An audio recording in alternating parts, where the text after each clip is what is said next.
think it is an important point to make to have people understand that this is essentially both a regional conflict and also a global conflict that Donald Trump appears to have unilaterally decided upon. Obviously, he didn't consult with Congress. He didn't consult with America's allies aside from its partner in this conflict, Israel. He didn't consult apparently with his own officials inside the U.S. government who were unprepared for the obvious consequences.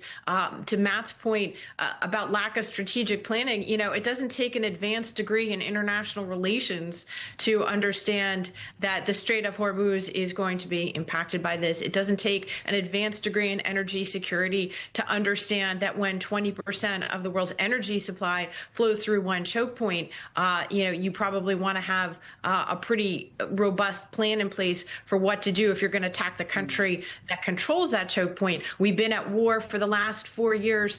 We watched the war between Ukraine and Russia. Why is it that the United States military and the president seemed unprepared for the future of drone swarms being a big part of what Iran would unleash in this conflict immediately? Again, it's the lack of executive competence I think we're seeing. First of all, that's something to underscore. This reflects both the hollowing out of U.S. government capacity under Trump after round of firings and things like that. Also, it reflects the lack of process and organization and discipline in the Trump administration. He was bragging about how low gas prices were in his State of the Union address that literally came only about 48 hours before he unleashed the war. So, you could certainly call it political malpractice, but I think it's really important to underscore the global nature of the power invested unilaterally in Donald Trump. He is a single person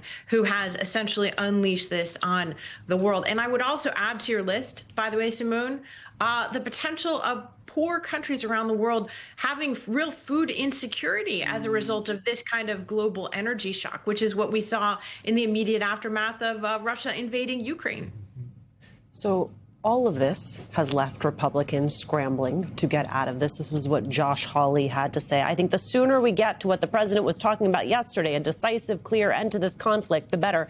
Yeah, I agree with you. I mean, if only we had a legislative body that had the power to hold the president accountable, because they're going to be asked soon to sign their names to $50 billion additional dollars. And once they do that, it's not just Donald Trump's war, it's Republicans' war. I would argue it's already Republicans' war. Both the House and the Senate have voted on war powers resolutions, and you have seen nearly every Republican in both chambers vote to back up the president in this war.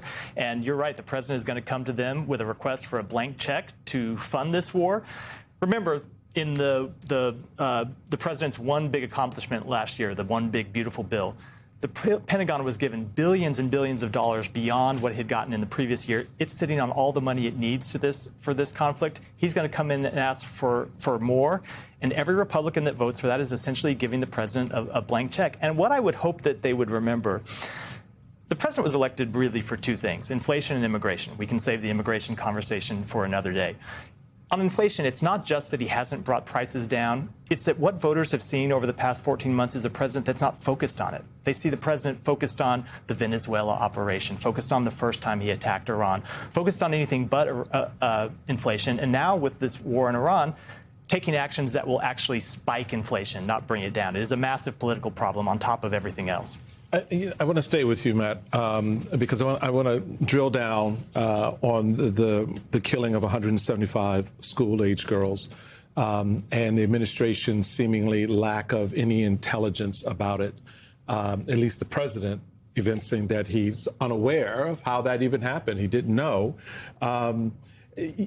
The problem is rooted in the fact of how this is all being managed, as you indicated earlier.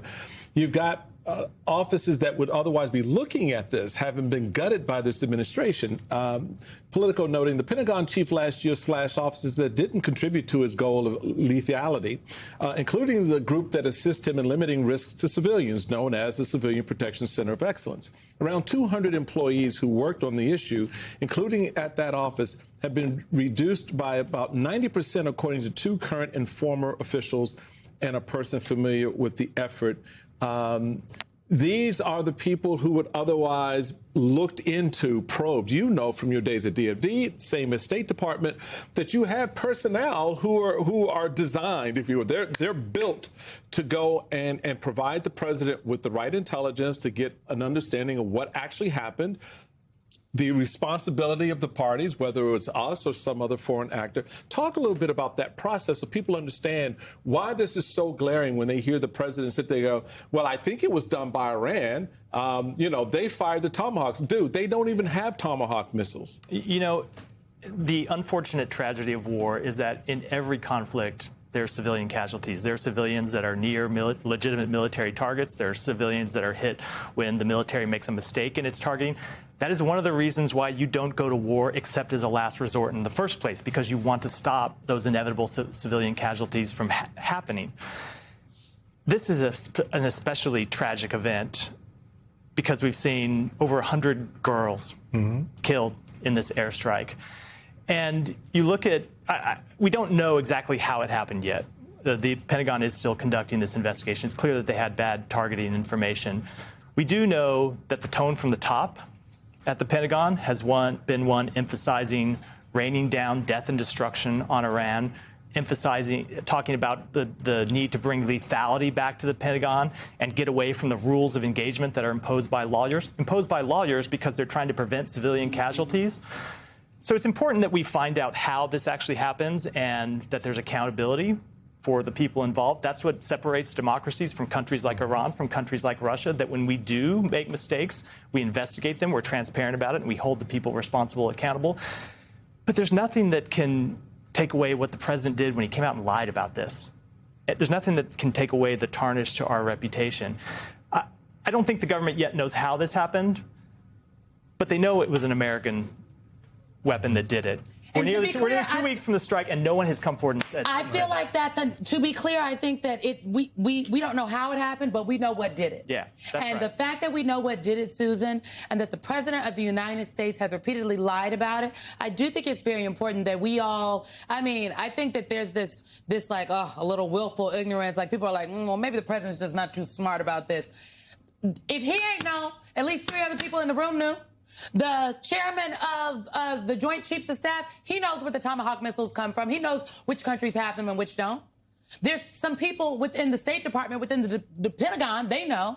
So this idea that, maybe the president just has a little willful ignorance, somebody knows and they're lying to us. So it is a decision. It is a choice. It's not like, maybe. It's a choice. The government is making a choice to lie to us. And I feel like that's where we need to start.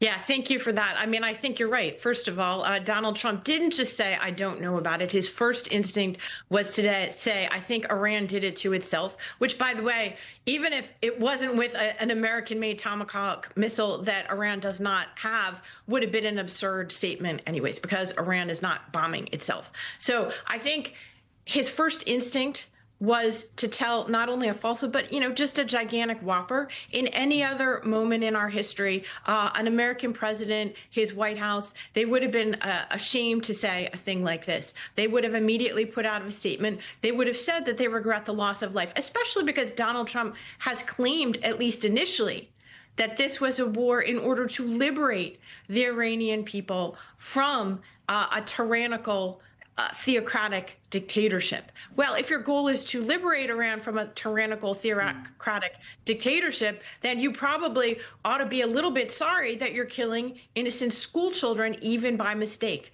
And the United States has a lot of credibility on the ground. People don't understand that after decades of this repression inside Iran, all the Iranian experts that I speak with say that many of the people in Iran are among the most pro-American people in the world. And one of the questions that I have and others have is, what is the way in which Trump, the way in which Israel's conducting this campaign in Iran, is that actually losing the support of the very people that they have wanted to encourage to rise up?